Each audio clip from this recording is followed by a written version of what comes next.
Hello everyone and welcome back to the channel, and in this video today we will be going over the stamina Dragonknight for Murkmire.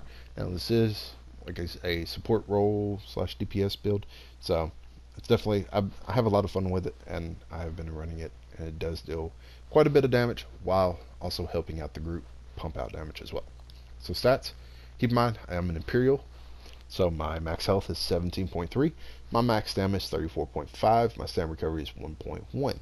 I have 3 points into health and 61 into stamina, but if you wanted to, you could definitely drop those 3 points into health and put them all into stamina. I haven't done it or really seen the need to. Now I'm using Dubious, which gives me less stats overall, but I do get more stamina recovery. And without Dubious, your stamina recovery, you're probably looking at a little over, close to 800. But if you're using bicep food, your max health will go up to around 1900 and your max stamina will be around 36. So it's just whichever one you prefer. If you prefer more stats pool wise and not really so much recovery, because the recovery we have with pots, with your pots, your ultimates going off and orbs in most situations, we still do pretty good on our sustain. So you could drop Dubious for bicep food, but I like the stem recovery as well. So weapon damage is 3.2, weapon crit is 58.5. Now the boon I'm running is the Thief. If you drop the Thief for the Warrior or the Lover, your stamina, your weapon crit will go around to, I think it's 4.8, I want to say. So I use the Thief for a little extra weapon crit. So champion points. I have 31 into Warlord, 35 into Spear, 64 Tenacity, 64 Mooncalf, 28 Shadow Ward, 48 Tumbling. Nothing there. 35 Physical Weapon Expert, 28 Master at Arms, 66 Thermometer, 56 Precise Strike, 21 Piercing, and 64 Mighty. 40 Ironclad, 29 Spell Shield, 30 Medium Armor Focus, 64 Hardy, 64 Elemental Defender, and 43 Quick Recovery. Now, the first 5-piece set that I'm running is Morag Tong. This is more of a support set that helps the group out as well. I'm running an Infused Dagger and an Infused Axe, one with a Poison Damage enchant on it and the other one with an Absorb Stamina enchant. I absolutely love the Absorb Stamina enchant. It came out with Murkmire. It definitely helps with sustain. It's absolutely amazing. Now what Morag Tong does, gives you weapon damage, max stamina, weapon damage, and then when you deal direct damage, you cause the enemy to take 10% more damage from all poison damage abilities for 5 seconds. So as soon as that goes down, you hit them with the direct damage ability on your dual bar, they're taking another 10% more damage from your poison ability.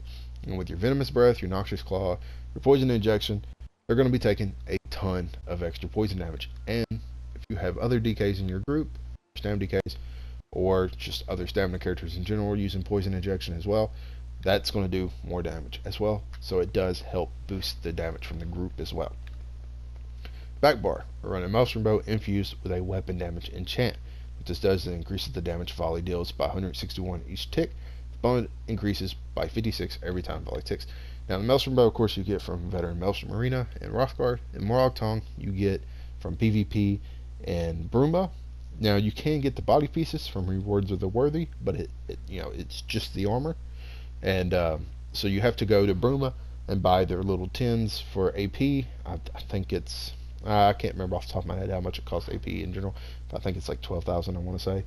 I'm not entirely sure on that, to get the weapons and things like that from it. And of course it's Bruma again, so just keep that in mind. Or you can just get them off the Guild Trader. Now the first monster set that we are running is Veldrath. We're running a Heavy Divines helmet with max stamina and Light Shoulders Divines with max stamina, just to kind of get for that Undaunted boost. You can run a 6-1 setup. I definitely recommend having at least one, usually a heavy piece, and you can do 6 medium if you wanted to, or you can just run the 5-1-1 for more stats for the Undaunted. Now, Veldrath gives you weapon damage, and when you do damage, you have a 20% chance to spawn 3 disease spores in front of you after 1 second that deals 12.9k disease damage to the first enemy they hit. This effect can occur once every 9 seconds.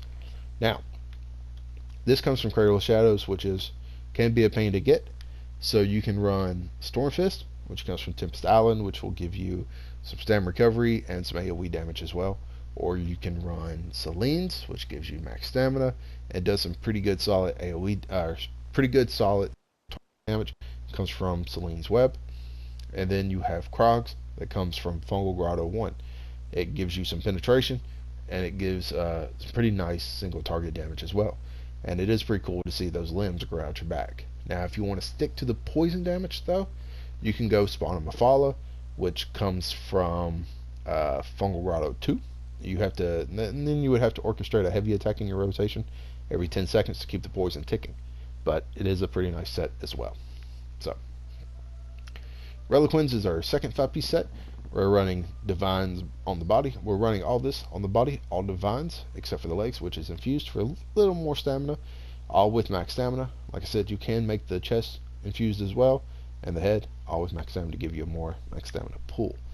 I'm running Morag Tong jewelry, all robust, all with weapon damage. You could definitely change one or two of these to Bloodthirsty for more damage in the execute phase, because we don't necessarily have an execute. And if you did that, I would definitely recommend having the head and chest infused, so you still have a good bit of stamina. But it's up to you on what you do. Relequen. This comes from Cloud Rest. What does it? It gives you weapon critical, gives you minor slayer at all times, increasing your damage done to dungeon, trial, and arena monsters by 5%. Adds weapon critical. Your light and heavy attacks apply a stack of harmful winds to your target for 5 seconds. Harmful wind deals 250 physical damage per stack every 1 second. 20 stacks max. So with this set, you have to weave your abilities in between. So if you are not weaving, if you have trouble doing that or keeping that consistently up, then you may want to, yeah, I got an achievement there. You may want to change it up. You may not want to use Relequens, and if that's the case, then I would recommend Vicious Aphenian.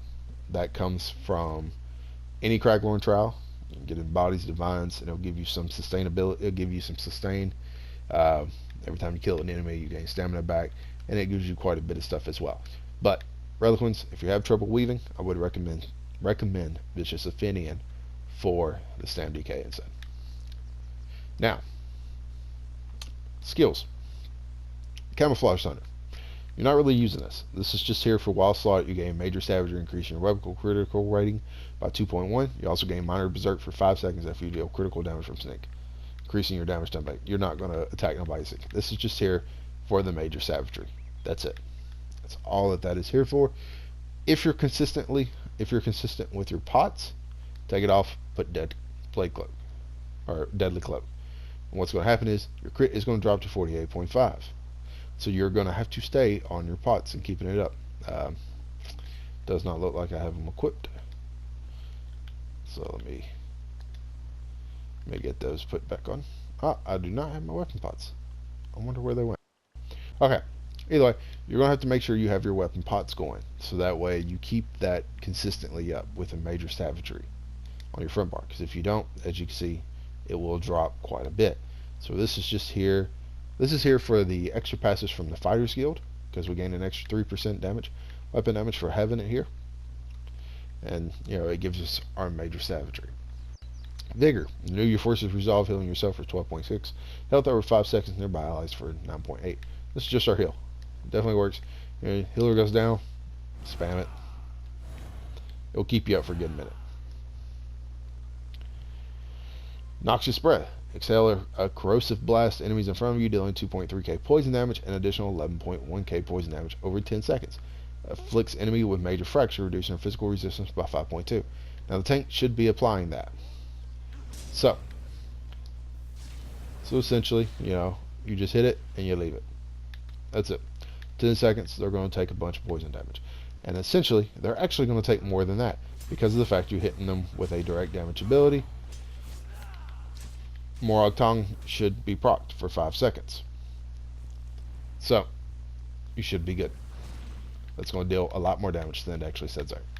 So, Blood Craze. Slice an enemy with both weapons to cause deep laceration, dealing 2.3k physical damage. With each weapon, causing them to bleed for an additional 11.9k physical damage over 9 seconds. You also heal for 1k health every 2 seconds for the duration.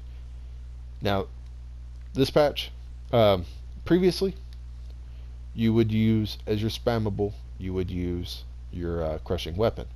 That would be your main spammable. Now that is not the case. you spam Blood Craze. It helps with sustain. So you should be able to get off about 4 or 5 of these before you have to restart the rotation. So that's what you're just going to spam. And then as you start, it will go over.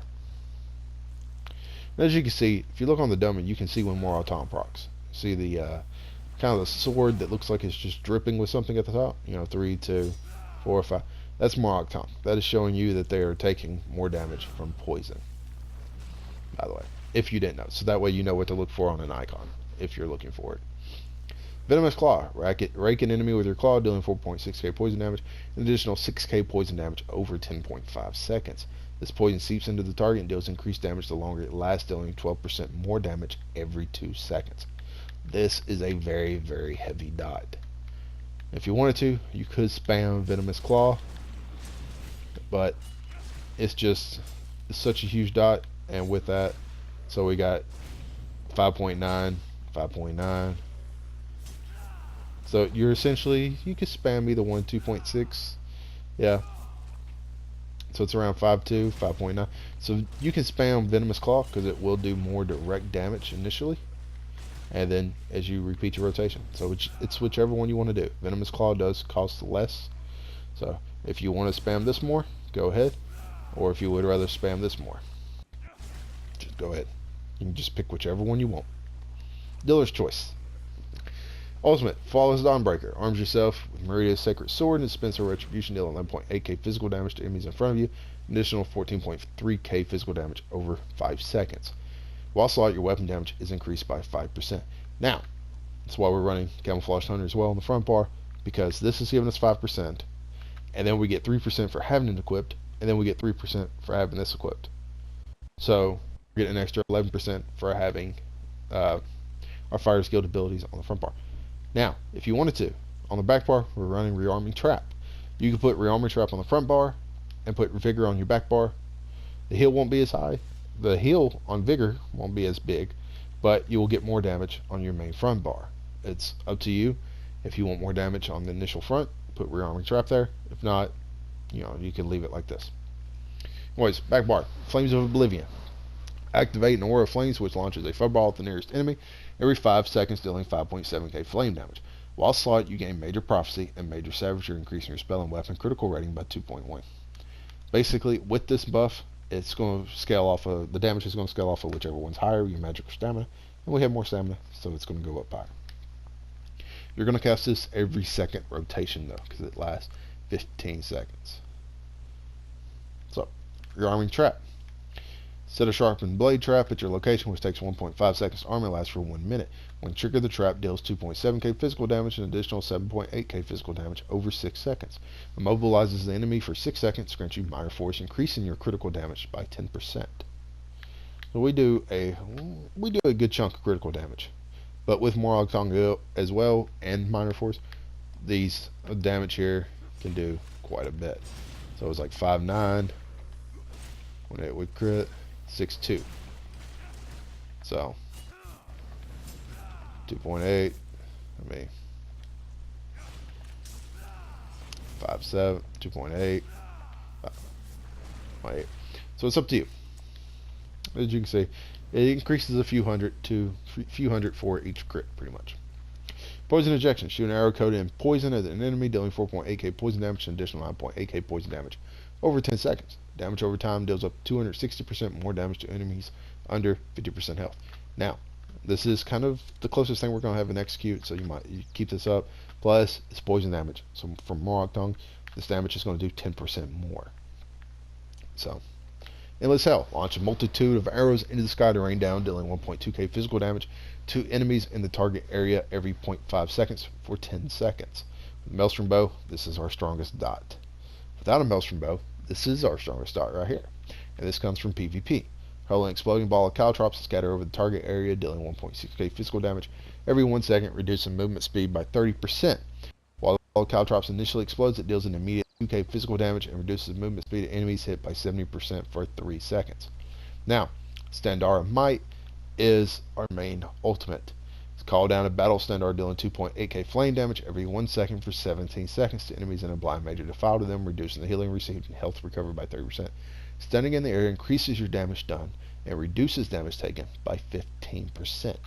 An ally near the standard can activate the shackle synergy, dealing 8.7k flame damage to enemies in the area, and mobilizes them for 5 seconds. So essentially, we're getting an increase in damage from Morag Tong for our poison, an extra 10% to our poison abilities, and then on top of that, we're getting an extra 15% here from Standard Might. So on the initial cast, on the initial start, drop Dawnbreaker, or you can just wait until you lay all your dots down, and then on the second rotation, Standard Might. You can drop that. But this is the main one that we're going to use after the first rotation. So as our ultimates come back up, we're going to be casting this. If you're close to the execute range and you just need a little bit, go ahead and cast Dawnbreaker because it's 125. So go ahead and get that damage out of the way. If not, Standard Might. So, Morag Tong. If you want to go more selfish and increase your damage, you can always go Swamp Raider. It is an overland set, relatively easy to get. I believe it drops from Shadowfen. So you can, if you don't have Morag Tong, or if you don't have the gold to buy it, because I think the infused weapons, are about 100, anywhere between 80 to 120,000 a piece, or you can get them, usually in the wrong traits for around 20 to 40k. I remember seeing some axes in Deshaun just a couple days ago for about 25k. One was decisive, and then I saw a dagger that was powered for, for like 32k. So it's just luck on what you find. Relequen again, Cloud Rest. If you're not very good at weaving, Vicious Ophinia. I would recommend that one. So, or you can just go Hunting's Rage with Swamp Raider and use the Lover Stone. You'll be okay as well. You'll pump out a good bit of damage that way as well. So, that is the build. I hope y'all enjoy it. And I don't know if y'all have noticed or not. If y'all would like to know this outfit style, kind of look like Scorpion here, flame weapons and stuff, just let me know in the comment section. I'll let you know what it is. So until next time, take care.